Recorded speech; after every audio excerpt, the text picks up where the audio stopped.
Hey guys, how's it going? Today we're gonna do some unboxing of more collector's editions. The first one I have is Corpse Party, released for Nintendo 3DS.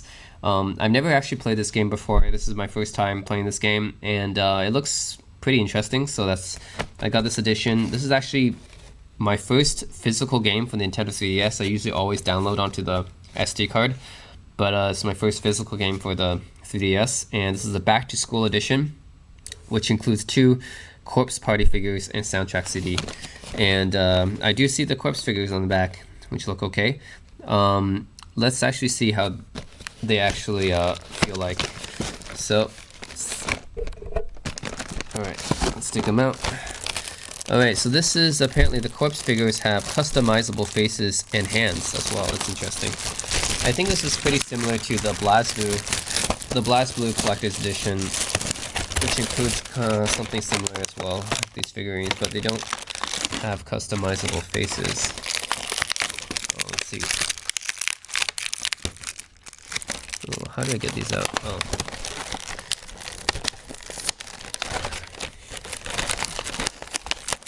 Okay. So, anyways, there you guys. The faces and everything can be swapped out. So, I think this is a little girl here. I can actually, that means I can actually take off her face or something. That's weird. She has another one that's like happy face, and she has like a smiling face right here, and her arms apparently can also be taken out. This is the one that's a little bit more coy or something. Not sure. This is another arm right here. Okay, I guess they're just different poses. Whatever. Anyway, she's going there. And then, oops. She's going... Oh, it does not stay in. Okay, I guess like that. And this other girl here, what's her face?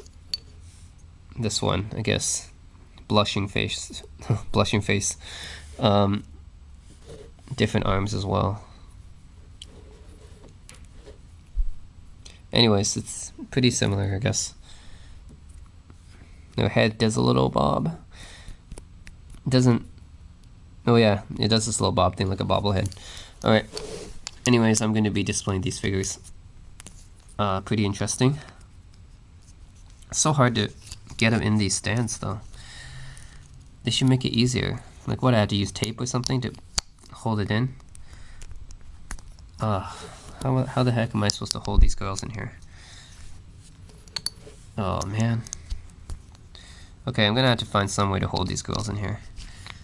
Cause, yeah, I don't know how you're supposed to hold them in the stands. It's really flimsy. Okay, anyways, that's the two girls you get in the Corpse Party Back to School edition. Different exchangeable faces and arms. You get the soundtrack right here. Haunting Melodies, and you have a lot of songs here, 41 songs. It's pretty good. Soundtrack, and of course you get the 3DS game right here. It's a horror game, I guess. But it's kind of like a cutesy style horror game. So yep, that's it. That's the Corpse Party Back to School edition. It includes these little cute figurines. But the stands, I wish they could make it better. It's like really hard to fit them in. Okay, second one I have is the Mighty Number 9 Signature Edition. This is a game that I didn't really back on Kickstarter, but I know some people who backed it, and of course it wasn't that great. It was disappointing, but this was on sale on Amazon, so I was like, why not? For the price of less than half the price of a full retail, $60 big budget game, you get the Signature Edition. So that's not a bad deal, I guess. Yeah, that's the Mighty Number 9, the successor to Mega Man. And of course you get with the Signature Edition the main robot, I guess. Yeah, you get the main robot with the stand too. This is the stand.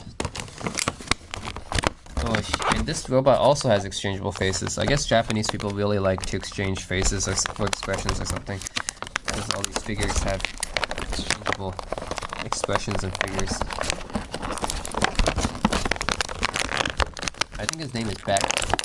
Yeah, Beck. Alright. Let's see if we can figure it not out back. You know what would be cool if they had a Mega Man figure in the Mega Man Legacy Collection. I didn't get to see like a Mega Man Legacy Collection Signature Edition though. Would have been nice. I bet a lot of people would have rather have a Mega Man figure than this Beck figure. It's not as well known. You can, he's happy right now. You can exchange him into an angry face, or you can exchange him into a smoky face. I guess this is like a smoky face. This is like an angry face. And his default face is his happy face right here. Anyways, that's the Beck figurine, Mighty Number 9. And that's it. That's really it from the Signature Edition. You don't get anything else except for the figurine in the game. No soundtrack, no art book. That's it. Yep, so this is the main figure, I guess, of the piece right here. And you can move his arms. It's articulating a little bit, but not too much. Can't. Guess you can move his head a little bit. Yeah, he articulates a little bit, not too much though. Not like an action figure. Alright, that's the Mighty Number 9 Signature Edition. Finally, I have Duke Nukem Forever, the Balls of Steel Edition. Now, I really like Duke Nukem Forever. A lot of people don't like this game, and I understand that. It's not Duke 3D. It's never going to be as good as Duke 3D, but it's not that bad of a game. I seriously don't understand why it's got so much hate. Okay, what you get in the Balls of Steel Edition, you get the Duke Nukem Forever comic book. Ooh, there is a separate comic book for Duke Nukem, and any fan of Duke Nukem is gonna love something like this. Look at this. You got sharks with freaking laser guns. Sharks with freaking laser guns, as Dr. Evil would say. Freaking lasers. And hot babes, of course. Duke Nukem style. You got a sticker that you can put somewhere. I'll put it on my fridge probably. Yes, this all color comic book here. Pig hops and everything. It's all there. So yeah, that's Duke Nukem Forever comic book. It's pretty interesting. Glorious Bastard.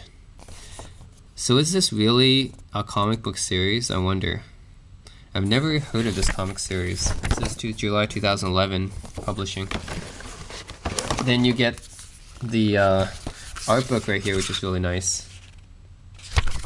The history of Duke Nukem. Pretty nice. This is really good for me because I was really interested in. I know I played Duke Nukem 1, Duke Nukem 2, the Manhattan Project. I played all the Duke Nukem games, most of the mainstream ones that are not on the consoles that were released for PC, and it's really, really interesting to see this design, history, and everything. Duke Nukem, did you know that his personality actually, people think of Duke Nukem as this macho, tough guy, you know, this guy kind of like Sylvester Stallone or Arnold Schwarzenegger, or this really masculine action hero guy. But he didn't actually get that personality until Duke Nukem 3D. Like in Duke Nukem 1 and 2, he was more like, you know, just like the other platform heroes, I guess, Commander Keen or Cosmo or Hocus Pocus or Monster Bash, Biomenace. You know, there's a whole bunch of platformers that Apogee released, which is today 3D Realms. Apogee released a bunch of a bunch of side-scrolling platformers with main characters, but they never caught on. I guess Commander Keen kind of caught on, but not too much. I mean, these days, I don't think anyone knows who Commander Keen is. Like anyone outside of like major geeks like me. But from that era, the early '90s era, where the platforming and stuff, like this is all the old 3D Realms teams, right? This is really cool. Yeah, back in the old days, when you had all these platforming games and all these heroes of those platforming games, none of them were memorable except for Duke Nukem. So this Duke Nukem was the kind of the only memorable figure from that era, which is really interesting. I mean, I guess Commander Keen was the one who really paved the way for platforming on PC, but Duke Nukem is the one that's most memorable today, that still kind of survives, albeit still not as, it's not as iconic as like other gaming characters like Tomb Raider or Super Mario or something, but definitely he survived better than the other. Like, for example, does anyone remember Logan from Biomenace? I don't think anyone remembers who he is. I don't think anyone remembers who Blake Stone is. So there's a whole bunch of games from the early 90s that people just forgot. And Duke Nukem is one of the few that's actually remembered. Yeah, it's because of Duke Nukem 3D, mostly. This one is kind of like a Minecraft character, I guess. So we got this Minecraft kind of cutout figure as well. Papercraft, I think this is called. Pretty interesting. I might or might not do this. Maybe not. Probably not worth it. Okay, then you get, ooh, a certificate. Now this is something I don't really see in other limited editions. So this is really limited edition because it has a number, 658. So this is really cool. So normally collector's editions, I've always been wondering, are they really for collectors? Because how many do they produce and do they go up in value after time? And you don't get any certificate of authenticity. This is something that is something you get with a lot of other collector's items, but you don't really get with collector's editions of games. So I'm interested to see that this one actually has a limited number version on it. I'm really happy about this. Glad that they did that. This is postcards or something. These postcards. Yeah, something similar like that. Maybe like a, yeah, it's just some notepad or something. Alright, and then you get the game, of course, Duke Nukem Forever. I beat this game many times. I played the DLC, Dr. Proton, the Doctor Who Cloned Me. I played that one as well. A better game than many people give credit for. Too many people hate on this game, but I honestly don't think it's that bad. It's not as bad as people think. I mean, it's not as good as Duke Nukem 3D, but it's not a bad game. I don't think it's a bad game. So, yeah. It's just not up to the standards, I think, that people hyped it up to be. And then, of course, you have the Combust right here, which is pretty solidly built, actually. It's not plastic or anything. It's definitely pretty solid. So this is Carpe Nukem, it says. Yep. You guys know Carpe Diem, you know Carpe Nukem. Alright, and it's styled, his shoulders are cut off in the style of the Venus del Milo. And pretty cool piece to have in my collection, I think. So anyways, this one is a pretty good deal. This pretty good value, actually. Duke Nukem Forever, Balls of Steel edition you can get right now for about 20 bucks. Only 20 bucks. That's like 1/3 the price of a retail game. And you get the full game right here, PS3. Then you get a notepad, you get certificate of authenticity, you get this bust right here, and you get this papercraft thing, you get this art book, and you get a comic book. That's pretty worth it for 20 bucks, I think. So that's, if you guys are big fans of Duke Nukem, then this thing is worth it. 20 bucks is like the price of a used game, but this is a used game collector's edition, so that's something, you know. Considering that collector's edition brand new would run you like $100 for some games, so, or beyond. Like yeah, like the DizX collector's edition I paid for. I would say this is better built than the DizX figurine, the Deus Ex figurine I have, and that collector's edition was $130, I think, brand new. So this is actually much better value than that one. Kind of regret buying that Deus Ex one, but yeah. Anyways, guys, that's Duke Nukem Forever, Balls of Steel Edition, Mighty No. 9, and Corpse Party unboxing. I hope you guys enjoyed this video, and thanks for watching.